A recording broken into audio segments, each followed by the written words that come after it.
Get ready, Staten Island. It's time to celebrate 5 years of Ferry Hawks baseball. This week, come out to the ballpark as the Ferry Hawks welcome in the Hagerstown Flying Boxcars at Staten Island University Hospital Community Park for a homestand on June 10th. For a 5-game series as the Ferry Hawks welcome in the Hagerstown Flying Boxcars. Individual game tickets start at just $12. Visit ferryhawks.com now to lock in your seats. Sunday morning.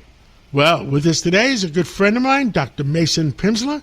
And guess what? He reinvented healthcare in the Bronx, and that got my attention because so many people in the Bronx need healthcare. And Dr. Pimsler, give us an update. What the heck is going on in the Bronx that everybody should know about? So I work in the South Bronx, and what's going on is that there is just, especially with the immigration that has occurred over the past few years, the amount of patients that have been coming into the South Bronx with multiple medical problems, different cardiovascular, diabetes, obesity, everything, mental health, and a big one. And it just hasn't been addressed really that much. The resources haven't been there. And thankfully, HHC has provided those resources. And I have just taken those resources and really unleashed them on the patients. So, for instance, there are patients that come in that are, due to the lack of eating proper foods, are becoming so obese. And it becomes a vicious cycle. You become obese. You start getting cardiovascular, you start getting diabetes, and then Medicaid and all the insurance companies start having to pay for this. So what I've been doing, which I thought it was unique, and I wish other people were doing, is I reached out to Novartis, and they've been so helpful in providing free Ozempic and Wegovy to me to provide to these patients.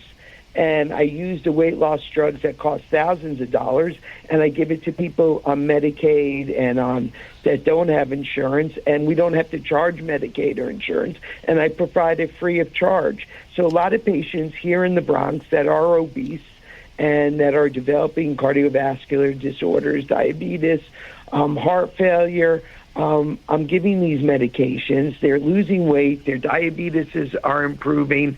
It's not costing anyone anything. And I'm just feel very good about that. And the patients feel good because they feel more confident. They could then go out and get jobs.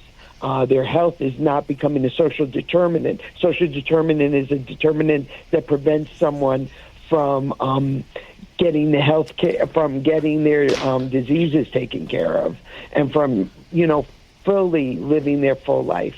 And so you are taking care of people that are needy and not getting health care the way they should be getting in places like the Bronx, which might have secondary treatment facilities. And the health situation, depending on the foods they eat traditionally. I mean, I've gone to the South. I've gone to almost every state, and the difference in the way people eat let's say I live in Manhattan. The difference between people eat in Manhattan and eat in different other boroughs is a big difference. How can we better tell people the right things to eat? And are you moving in that direction at all? Yes, big difference. That's right. You can go to the different counties. A lot of people don't realize what you just said. And the foods and the cultures direct that. I could walk out here in the South Bronx out of my hospital, and you have the food trucks, and you have the bodegas and the Mexican restaurants, and the people are eating, and it's also an economic thing, tortillas, all these fatty foods. So what I do push it. I push the Mediterranean diet. I'm a big believer in the Mediterranean diet. I'm big on the fishes. I'm big on lean meats. I'm big on beans, legumes.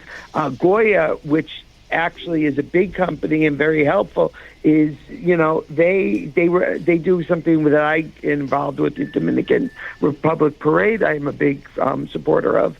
And those are very healthy foods. But in the Bronx, they're In not other words, eating healthy. if you eat what I've been telling people, and I talk to Dr. Peter Michalos all the time with his He's brilliant, philosophy, that guy. Doctor, live long and prosper. If our Creator made the food, then you should be more confident in that than if a large manufacturer made the food. Yeah, I agree with Dr. Michalos. I've listened to him. He's one of your best medical guys you have on there. With the plant-based diets are very, very, very helpful and very good. And we have something here that we've started here at Lincoln called lifestyle medicine, and it's all based on plant foods and diet. And it really helps the people here in the South Bronx because they're not eating properly. So, yeah, that is the main iteology, is the diet, right? So that's the main cause of the majority. Of course, it's genetic, but, yeah, that's really what there was an old expression when me and you were growing up. Crap in equals crap out. I'm saying it in a nicer way. No, it does. It does. Crap in equals crap out. And the thing is, you're right. I have a lot of patients, though, that can't get it out, that it's constipated, that I have to work on because of the foods, and it's difficult. And especially as you get older, I'm a geriatrician as well. That's my subspecialty. And, your colon gets dry. And due to getting dry and poor food, you're not getting it out as much. Well, I will tell you what else I've discussed with Dr. Peter is that the fact is, if you don't go every day, your body is trained to get rid of toxins. Whether you cough it up in phlegm, whether you urinate it out, whether you fart it out, or whether you get it out on